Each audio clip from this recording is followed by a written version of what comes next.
Right, so thanks everyone for coming tonight to the Southampton Excel user group. We've got Mihaly here who's going to talk to us about advanced Excel pivot table techniques with Power BI. So I'll pass you over to Mihaly and yeah, go for it. Yeah, thanks for coming. Let me quickly introduce myself and then we can get on to think about the current topic. So my name is Kavasi. I work for which is a large consultancy company. I'm group manager there, and my main role is to be delivery of projects and Power BI training. I also have certification in Power BI training. Did trainings for 5-6 years now. Yeah, something there. And also got the recognition from Microsoft, which is a fast recognized solution architect. Specialized in Power BI. So what I'm going to talk about in this exercise group is how you can utilize whatever your organization have in Power BI to advance your Excel game, and how to get to a point where everyone sees the same data and nobody has to work without outdated data, but still give your freedom to do everything you are doing on Excel. So it's not at all about how to switch from Power BI to Excel, because that was a direction, I think, in the last couple of years that at least when I was in certain projects, I heard from lots of BI teams or IT teams or leadership teams that The mic needs to be moved a bit closer. Yeah, I hope you hear it better. But I think now we reached a point when most of the people understand that Excel will not go away, and it shouldn't go away because there are certain things that Excel is the best. And but there are lots of power in Power BI that you can utilize and can make whatever you do in Excel much more efficient. When we talk about the collaboration between Excel and Power BI, I think what we think about moving away from Excel is more about move away from Excel as a database, as a data store, and use Excel as an analytics tool, what it's meant to be. And think about Power BI, it is not like a competitor to Excel. Power BI is not the same, not used for the same kind of analytics as Excel. It's a whole ecosystem, and one of the main advantages of Power BI is its semantic layer, which gives you the rich ability to create data models. Sorry, is everyone able to hear okay? Yeah. Yes. Okay, great. So we are going to look through a few things into demos. Basically, what I try to focus on is that when you are a person whose main task is to analyze data, then we should use the capabilities of the whole Microsoft stack, not just each individual tool. So and the right tools for the right purposes. And so therefore, I want to cover the different ways you can work Power BI, work with Power BI. Together, and as you can see here, there are a few things I'm going to focus on. There are a bit more that we can cover. One is to connect the data flows, data models, how to use these extra capabilities in different ways. Then how you can get into a bit more advanced capabilities using OLAP tools. You will understand when I show the demo. And there are one optional thing which is a bit independent of all the others, is organizational data types, which I think is the most unused and most valuable tool that almost nobody knows about. And I would really like to share this because I think it would be really advanced. It's not just for data analysts, but regular Excel users who is BI. Okay. Let's talk about let's show what we have. So just a sec. So I have in Power BI, have some data models, and as you can see, I have lots of different data models that I'm going to focus on. Is this UK combined data set? I created this to collect lots of open data, basically to see where is the best to live, best place to live.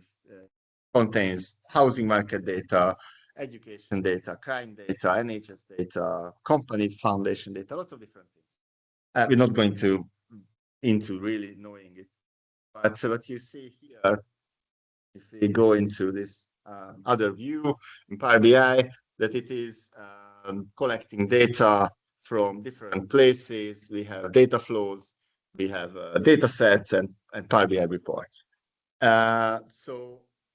And this is all real well and good in Power BI, but this all also enables us not just to think about how we can utilize this data in this one tool, but also enables us to utilize all of this data in Excel and to work from the same source, but use it for different kinds of analysis. So if I go here in Excel, obviously what I need to be able to do that if your organization has Power BI enabled, you need to be able to sign into your organizational account to be able to connect to anything that you have in Power BI. And when you go to get data, there are lots of things you have access to with the latest version of Excel. And the thing we're going to focus on is the Power Platform part.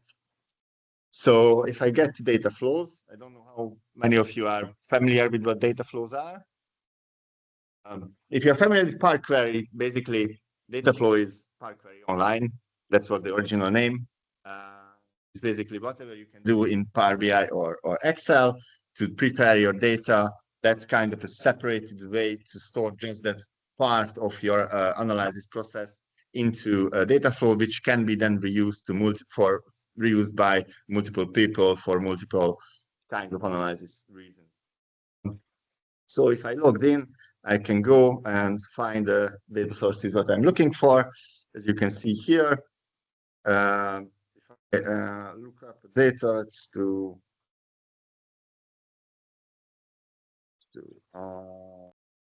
yeah, education.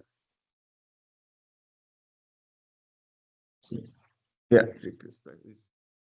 GP practices data. So this contains GP practices information about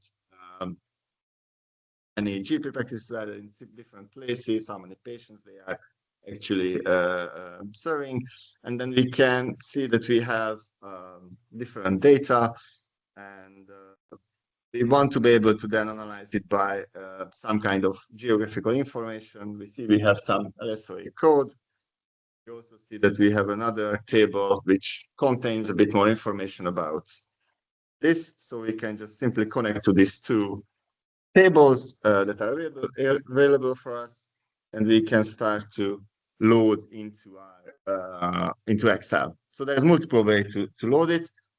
In order to make it meaningful, because we are connecting two separate sources, the best to do is to add it to a data model. I don't know how much of you worked with a Power Pivot in Power BI. So Power Pivot is basically the kind of the predecessor of Power BI. It has the data modeling capabilities of Power BI. Obviously, it's a much earlier version, but this way you can circumvent all the limitation of Power BI data sizes. So, like Power BI can hold 1 million rows in a sheet. In Power Pivot, these limitations are not there, so you can have data available for you. And also what it enables you to do is not to work with just one table of data. You don't need to create one flat file to be able to do any kind of analysis on top of it, pivot tables or something else. You can use a data model, and then you can use all of this data available. As you can see, we are already over 1 million rows. All of the data available and create analysis on top of it. So once it's done in a second, we can get into our data model, which is Power Pivot, and then we do some really quick changes. We have our tables that we connected to connect them up. See, we have a relationship. That's brilliant. I don't want to go into much detail about Power Pivot because that's a whole other session. How to do data modeling in Power Pivot or in Power BI. And then we see we have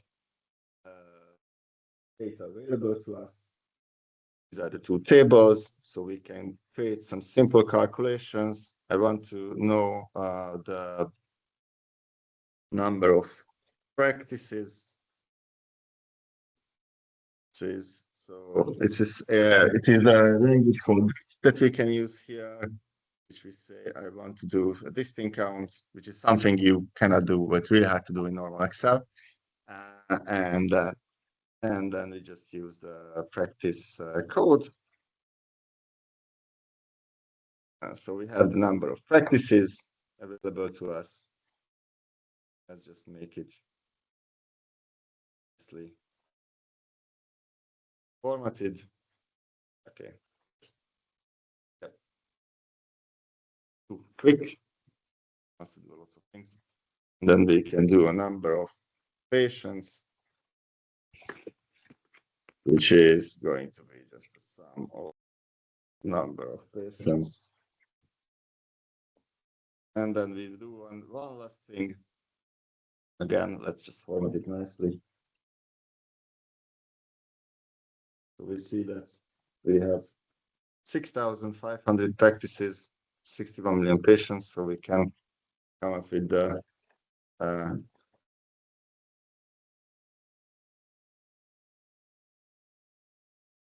counts, which will be just a simple division. Right. Number of patients with number of practices. So we have all this data. We have created a calculation. That's what we want to actually analyze. And now it's done. So we can just save it. Okay, it's good for now. So we have our data. So we will be able just to create a simple pivot table out of this. Now we have our data available to us. As you can see now in this pivot table, we have two tables. So we can use everything that's there. So I want to see every local area gives me every patient count. And we can analyze this with two tables. And it's all live. It's all connecting to Power BI. So when that data is refreshed, I can just hit refresh all, and this data gets refreshed. But I have all the freedom to create my own models, my own analytics, my own calculations, everything. But the source that I'm using is coming from Power BI. So this is the kind of the first thing when you are responsible for everything. So you are other than creating the source data.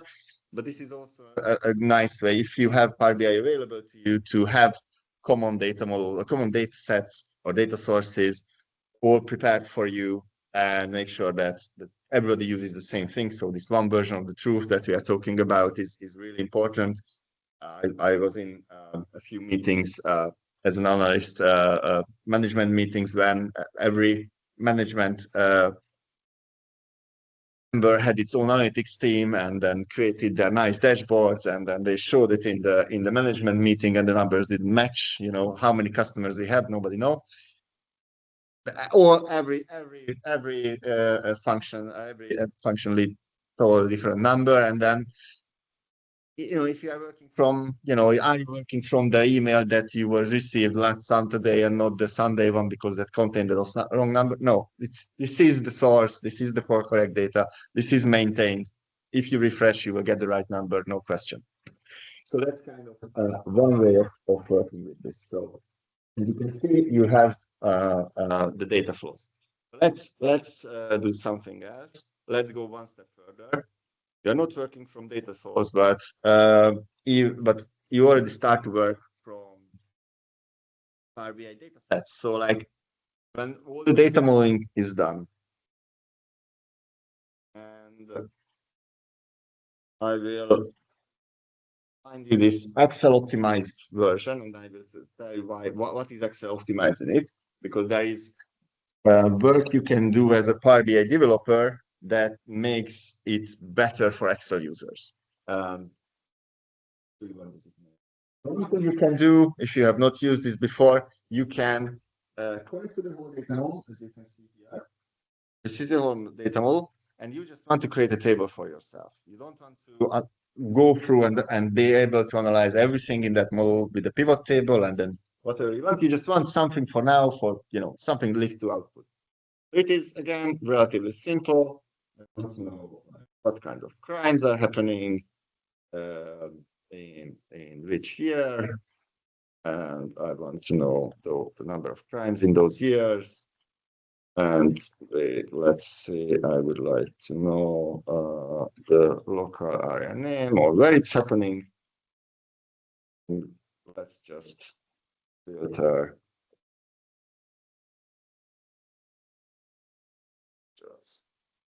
Sorry, let's just get rid of this. Let's just hit the Southampton. So like we have some filters there, and then okay, that table. We have a table. Again, I need to sign in just to make sure I have the right to do this. And now it's there. Again, this is live. It's connecting to the data that's in Power BI. It's going to refresh whenever the data refreshes. And I hit refresh, and it gives me this output. From there, because this data is there, I can start doing my own calculations, whatever I want. But the source that I base everything I do is based on a common data source, a common data model. Here you get the advantage of that lots of logic has been already built in this data model that you don't have to replicate. You just start from here, not start from scratch. This can be a substitute of just extracting out of Power BI that a lot of people are doing. That let's just give me a table, I will extract and do my things. Okay, but then if something changed, logic has changed, you need to replicate it in many, many places. This year, if the logic changed in the model, every Excel that's is based on that model will have that logic change, and you don't need to do anything. And the other advantages in this case is that you can give it to someone else. If they don't have the right to that model, they won't be able to refresh it, but they can see the data that you give them. Again, that's also a risk, so you need to take care of that. But at least, if there is a need to give someone an output of whatever you have in your data, you can do that relatively easily. And then we can do,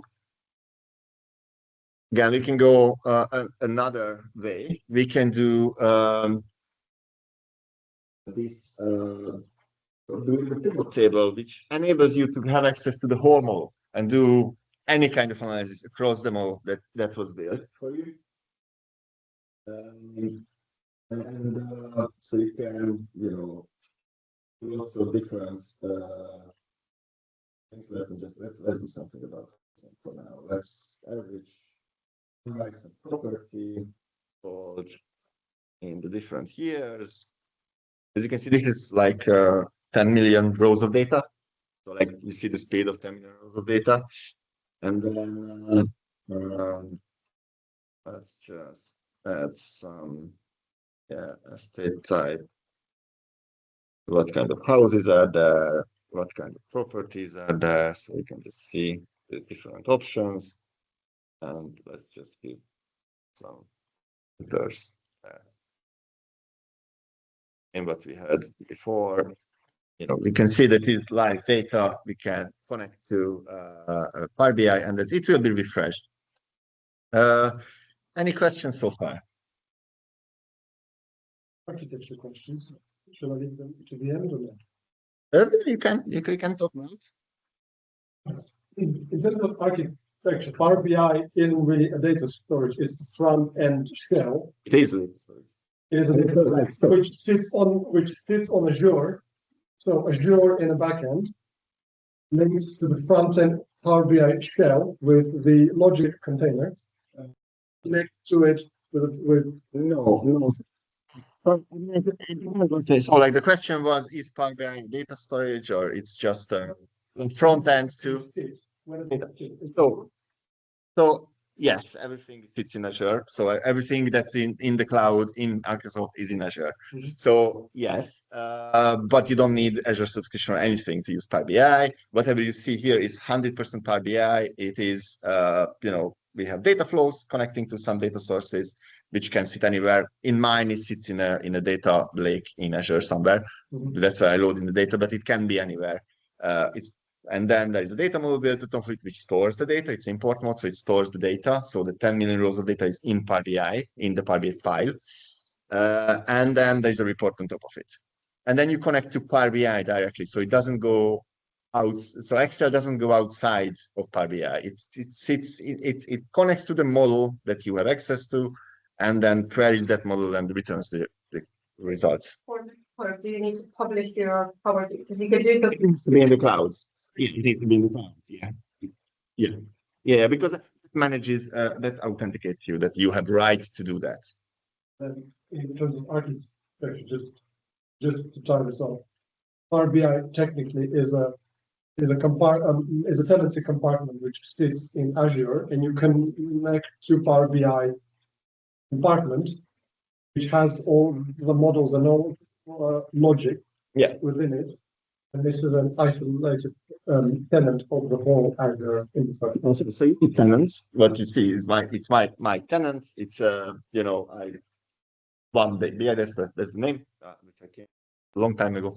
Haven't really used for anything, but doesn't matter. So it is my tenant. Every data is mine. It's private. It's the organization's own data. It's protected, secured with Microsoft has the most secure security credentials of all companies. So yes, it is a totally isolated thing. The capacity that the servers it sits on, it depends on what kind of licenses you have. It can be dedicated to just you, or it can be shared across lots of organizations, but it doesn't mean the data is in any way shared. It is just the server capacity is shared. It's a different, so it has its isolation. It's totally safe. Like all the companies are using it across. Repeat the question, someone. Yeah, so the question was just to understand a bit the background of Power BI, how Power BI works, basically how it is tied with Azure, how it is tied together with Azure. Is it Power BI architecture? So the architectural question of how Power BI is actually working in a nutshell. So basically anyone can have so the way it works, if you have like Office, then you have Power BI. You just maybe not using it, but you have Power BI. Everybody has a free license. So basically for your usage, you can use Power BI if it's not turned off on a tenant level, because it can be turned off. But if you have pro licenses, you can then publish it for others, and dependent on the license structure, are the others to consume it needed pro license, or if you're premium, then you don't need pro license. You have free. But basically, it is in that sense, it is managed. And if you have an actively managed Power BI, then who can access to what part of the data is all can be set up really, really securely. So if you have a security policy on this data set, so like it is a global report, sales report, and everybody can see its own country or something like that, or its own sales data in the management team, then it will be also true in Excel. The rules you put in Power BI for who has access to which bit. Yes, it is because the queries is automatically. Yes. And even if you have, there are other things you can do, but even if you export out the data, it will also transfer. You cannot, if you have a rule that you cannot send this data out in an email, then it will block the email and that's it. But it needs setup. So there is lots of things you can do. Okay, so yes. Is it still going? It is still going. It's just that not working. The cast is not working. Sorry, just we had an issue with the sharing. Just a sec. The limit on the As just doing that, is there a limit to how many rows you can have for Power BI? So there is so is there a limit of how many data we can store? So there's no raw limit. There is data size limit. So like 400 gigs is currently the biggest that you can store imported in the Power BI 5. 400 gigs is trillions of rows of data. So like, if you are coming from the Excel world, you will not have a problem. So like, I had 700 million rows of data in 1 gig. But it was a small, like a few columns. Yep.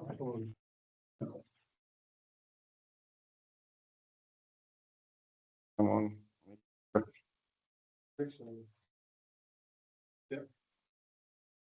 Okay, sorry about that. We had a bit of a problem with the people here. So Power BI is vastly increases your capabilities of analyzing large amounts of data really fast. As you can see, the response time for 10 million of rows, it is fast and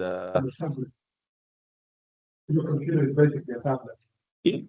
it's front end. They don't make store data. So that's the whole point. So like Excel is basically just storing the output of the query that you have. And it doesn't need to store all 10 million rows because you don't need that. You don't want to process it. You don't want access. It's not a database. It shouldn't be used as a database. It's the best tool because it can do anything. And Excel is the worst tool because it can do anything. And that's, no, it shouldn't.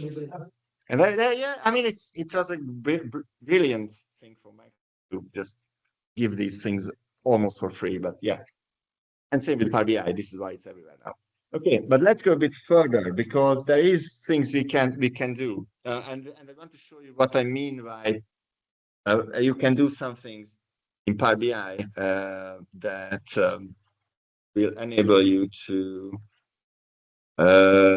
make it more Excel optimized. And obviously, it's not something that you personally will do, but if you have Power BI data sets and it's not Excel optimized, you can actually know and ask for it.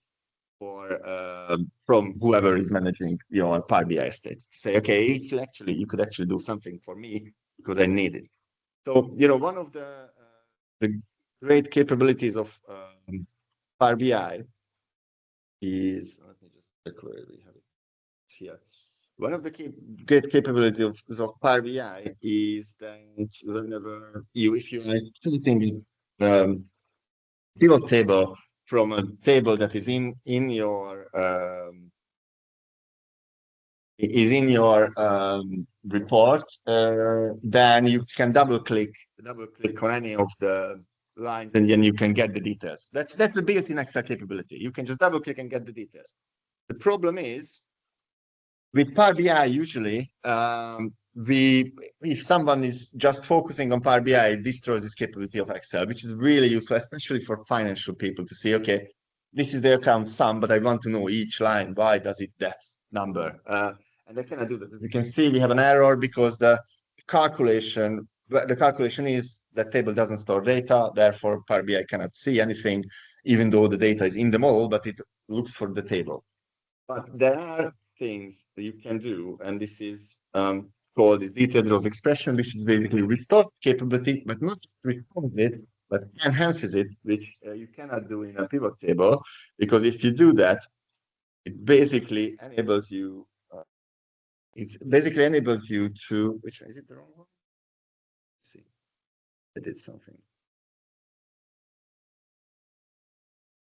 Something should be. Maybe I did something wrong. It's nice. Something nice. Well, sorry, just checking if I connected to the right one. Should be there something nice one. Yeah. Oh, I know. Because of I think I know. Because of this. Why is it doesn't work? The demo gods. Let me just try to resolve it quick. See if we can make it work. No. So what should happen which obviously doesn't happen now, is that with this data extraction, you will be able to get the data out of the HOML and not just the table you are, the data is actually stored, but you can collect data from the HOMLs. You can say, okay, if this is the metric I'm interested in, then these are the information I want to see out of the HOML if I have a big model with lots of different sets.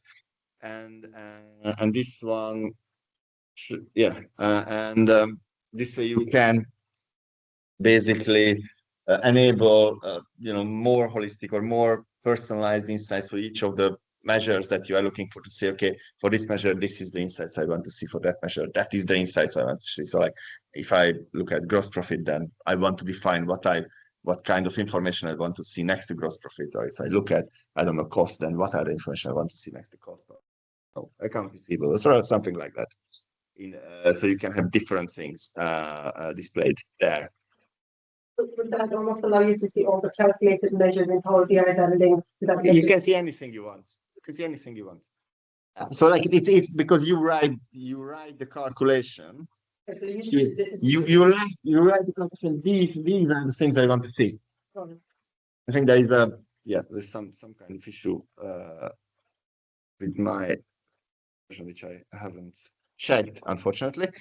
Before it worked yesterday, so I don't know why it didn't work here. But basically, so this kind of details of extraction enables to do that.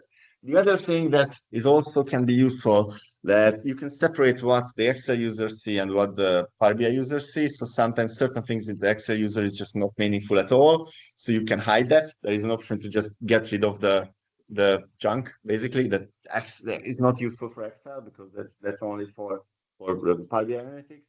So in order to do that, you can have this available in MDX. To say false, it means it's not, you don't see it. As you can see, it's not available in MDX. So what I expect that for crime data, I don't think I can connect into the right one for some reason.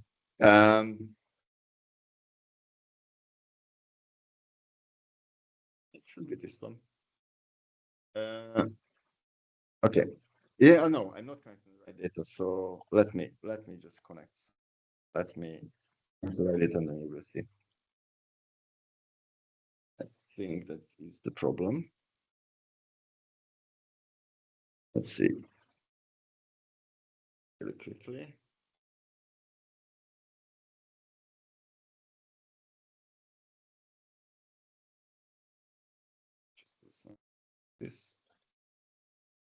This one should work. Yeah. Now it works. You see, this is how it works. Just connected to the wrong model. It didn't have this optimization. So now you can see these details, and this is totally your definition of what you want to see there. But one thing I want to show you, something, and it's going to be put in Power BI, that generally in the base settings it's limited to the first 1,000 rows as all the time. But if you go into connections,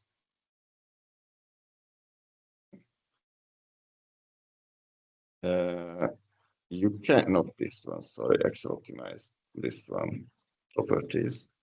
You can set it to something else. You can set it to 1 million if you want, because that's the limit of Excel. So if you want to see all the rows, you can just change this definition.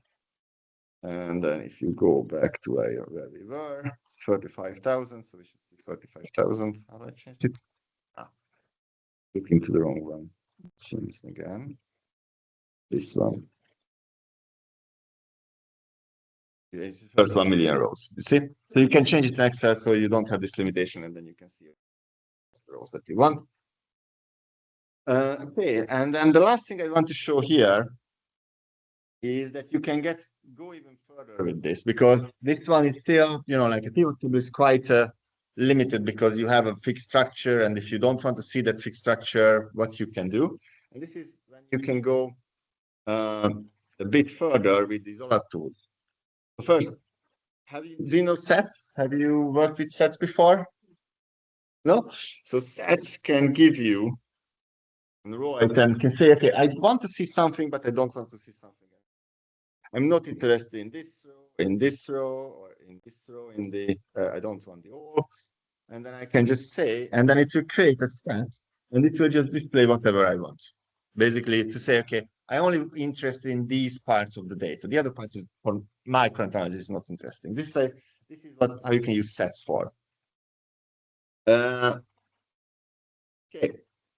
which is a one way to make it a bit more, personalized for your needs. Yes.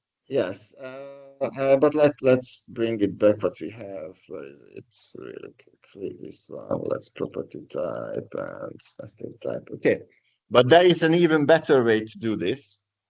And before I do that, let me just add here slicer. Just to know what we have stored in this one.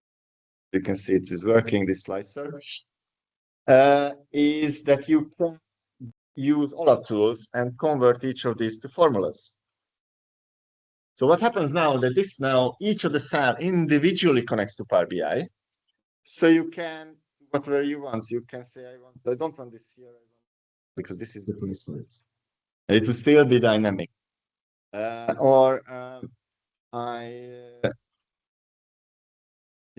added this slicer, and then I don't want this slicer to be affecting this one.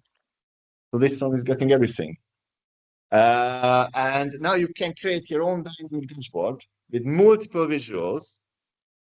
So I have a bit of an example. I quickly create it here. Just don't want to spend. Oh, yeah, I think we need to connect to the data source.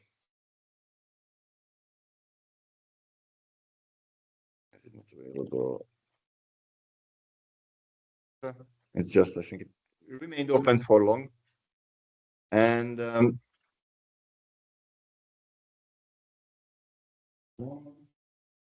could use, as long as you know how to write the cube value and whatever. Yeah. You can just write your own formula. Yeah, you can create, so like just to show you like how it could look like. So it could look like something like this, which I created before. It just doesn't work anymore. But it's something like this, and each of the values you see there is a cube formula. And it's totally dynamic dashboard in Excel, connecting to Power BI. Everything is refreshed. Everything is managed. All the filters are all affecting the visuals that they should affect, and the ones that they shouldn't affect, it's not affecting. Obviously, you can pivot charts. You just hide the sheets, and behind it, you don't see that. You don't see the data. You just see the chart at the end. But this is all Excel. This is all the things that would be much harder to do in Power BI, because you want to have this flexibility and you want to have this. Which kernel is doing the data flow and which engine? Power BI. It's an MDX language. How we query it, it's a different language than. Which engine is doing the calculations? Because if you're doing in Power BI on a cell level, so each cell is It's a new query. It's a new query. Yeah, you're not doing any calculation. You just question. Yeah. So it is all combined. So like I'm not 100% able to show, like I have sales and last year's sales information, and I have and I have cost information, but the profit is calculated in Excel. So because it's something I derived, it's not in the model. It's coming from data in my model and just calculate something Excel. So like you can combine the two, but the whole point is the data you are calculating from is always the best source, because it's always a maintained, actual and the correct source, and you don't need to, copy paste things from one file to the other. This is your main financial database.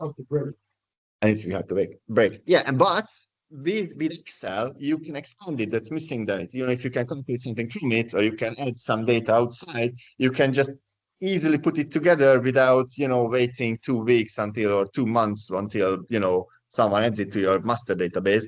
You can use it, but the data that is available from the database is always the actual data, is always the the latest version of the data. I'm looking at this. If you have this in Excel and someone opens it, they could easily just accidentally delete some formulas. Obviously, you can protect it, but Yeah. could delete that. So, what would be the benefit of doing this visual in Excel instead of doing it in PI? It's usually it's knowledge. Lots of people don't know Power BI, but they could do it in Excel. So if they learn just a few things of how to do a cube formula, they have all the knowledge they have. They don't lose anything. All these acquired years of knowledge that they acquired already to how to work with Excel, they are comfortable there. And then you have the ability. So it's not about which one is better. For someone, Power BI, for me, I do it everything in Power BI, even the simplest things. I mean, for me, it's just so simple because that's what I got used to. But for someone, it's really not easy to get accustomed to different ways of doing things, of different ways of looking at even just the buttons somewhere else. For them, this is easier. They need to learn a few things. Okay, cube formulas, which is not really a really steep learning curve. It's a few things you need to understand. But once you learn it, you have total freedom, and then you have all the knowledge you already acquired in Excel, and you can use that knowledge. Everything about Excel. And the last thing I just want to show, which is I thought this thing. Let's go. Let's just add the new sheet. And so we have some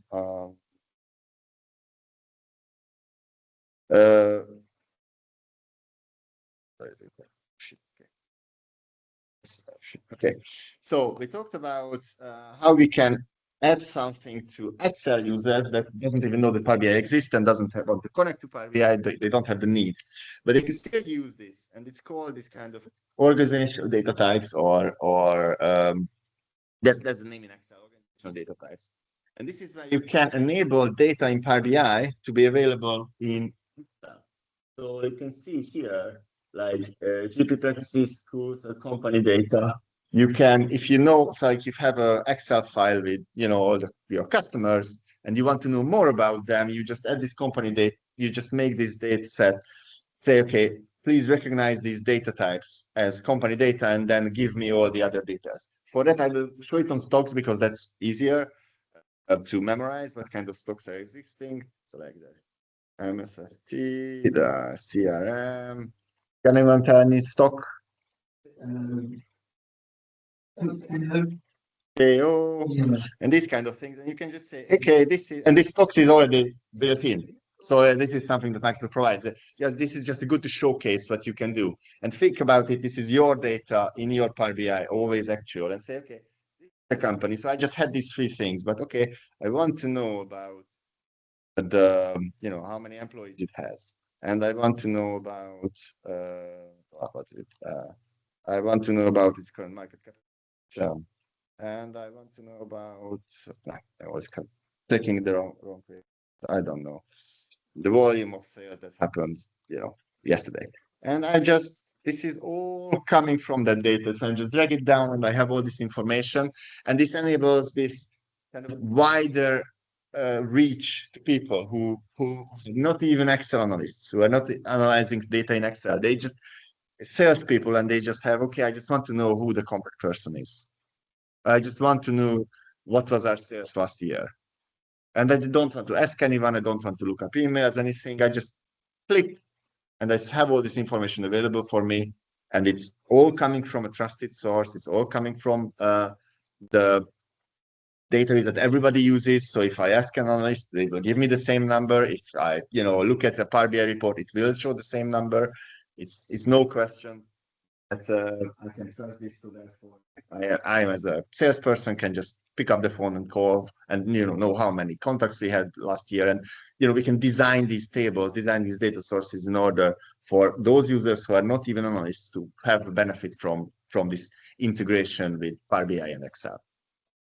Make them available as data types within the Power BI. So in Power BI, you call them featured tables in Power BI. So basically, you prepare a table that has a desired set of data you want. So like, if you want like customers data, you put in everything you think would be useful for someone who is working with customers.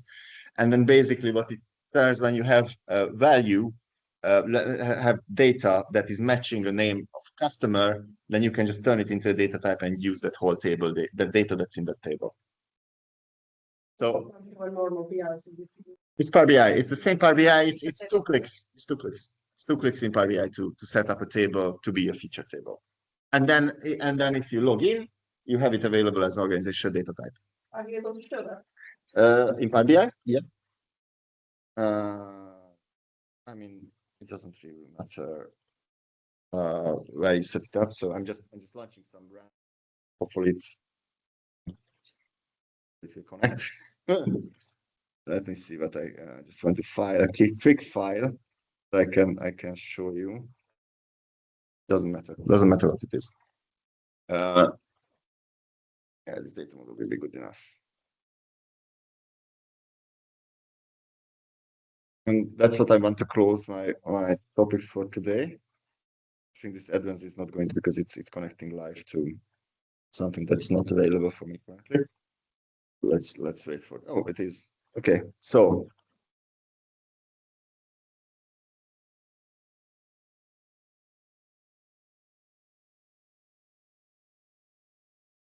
basically what you do is you have a table. Feature table. Yes. No way. That's it. Okay. So obviously you need to prepare the table to make it useful. So like you put in measures, you put in things that would be useful for the person. So my recommendation here would be you create a separate Power BI data model just for feature tables. It's like one big tables for each of the different topics, and you collect everything there that would be useful, and then just turn on feature table, and that's it. And then if you have proper license and you signed into your organization account, then you have available for you. It's really simple. Going back to what you showed earlier with those all formulas. So when you write that cube, could you, so let's say you want to do, when you're doing your formulas in your dashboard, you don't want to show every single month and hard code and almost have it coded in there. You want to show, I don't know, January, March, and July. Yeah. Could you get those? Is there a way where you can reference another cell? Can you use it as just a normal Excel formula? Where Yes. Cell A2. Yes. Yeah. You can do this. I don't have it quickly. The whole point is, even if you create the pivot table with all the months, you just delete the ones you don't need, and that's it. And then you don't have them. But you can dynamically change. You can, as you can see, either with a slicer, but also you can dynamically change. Is the key? Yeah. One of the Because these are fixed. that I understand is fixed. But if you go to the D9, I understand. Yeah. Sorry. Yeah. So where you have links to A11, yeah, it could be Q. You could potentially link it to something else. So Q. Not a value. This should be a cube member, and this is where you decide I want the cube member to be, and this is where you need the connection, which is UK. I'm thinking in terms of what we use it in finance, you might want to go, well, I want to do Q1 versus Q3 or so. Yeah. So you'd have you can. I won't be able to get it on the most likely. You use that as a cube value in the member. I can't remember which way around it is, but I can show you. You definitely can dynamically update the cube value from a. So you use data from BI engine and you reference So it's the data model. Yeah. Everything you send in the filter to the model and say, okay, give me this, and then you can same with this slicer. You can see how this slicer works. Let's just do it. Yeah. I can explain it, but yeah, we don't. And then you can even link there's like a dot slicer, isn't there, or something. And this is as you can see here, this slicer is the slicer here. It's basically an extra thing, and you can add another slicer, and you just add it here. That's something else slicer. And then obviously what you can do with slicers, you can connect them into multiple pivot tables and multiple cube formulas. So basically, if you have multiple separate cube formulas, you just say, okay, everybody is affected by this slicer, and then it will send it back to the model for all. So when you click, it will filter everything, all of your different parts of your dashboard. Yeah, so in a slice you won't, but here you can do report connections. Not here, where is it? If you have your main slices, when you open up, if you have a reporting pack, you have your main page, which is your input, so select the month you want that for in your comparisons, you Yeah. in your slicer, and then that goes through. Across. Yeah, you can have everything dynamic, and then yeah. I cannot write back into the model, but that's not the point. The whole point is just to add something that is not in the model currently. Yeah. So that kind of, I wanted to give you like a quick tour of possibilities of what you can do with together with Power BI. And my recommendation is just to try it out and then see about how you can use it. If you already have Power BI in your organization, it's the best to see what you can connect to and see how it is useful for you. Okay, thank you very much. Thank you. Yeah. Does anyone online have any questions for Mihaly? Lisa, at the moment. If there's no questions, then thank you very much, everyone. We will. Oh, sorry, Elliot's typing something there. Surprise. Yeah, And there's someone else. looks like there's a couple of people writing. So yeah, we'll give you a moment to get some questions in.